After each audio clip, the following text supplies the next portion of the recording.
Hey everyone, as we continue to be in a prime time here to prepare for when markets really start trading in a more meaningful fashion in early 2026, I think another thing that people can prepare for is sort of stress testing their portfolio. If you look at the image on your screen here, you can see the danger of having a very concentrated portfolio on just a few stocks or a few specific bets that are very similar.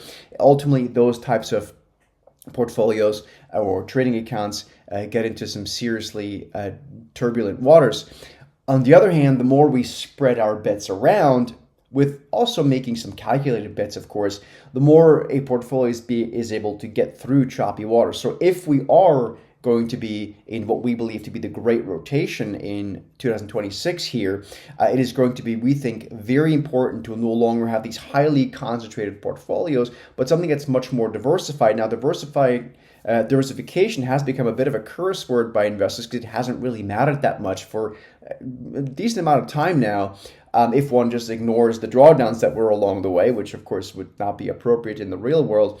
But really diversification, not just within, let's say, the stock market, but also across different asset classes is very important, particularly in what we believe to be a really pivotal point here through the lens of a great rotation. So I think stress testing a portfolio is an important thing. There's various tools that probably allow you to do that for free online. But just the concept that diversification actually is not a curse word, but ultimately actually is something that we want to take advantage of in an environment where markets and portfolios actually become a bit different due to, again, a major rotation shift that has taken 10 years or 15 years to play out.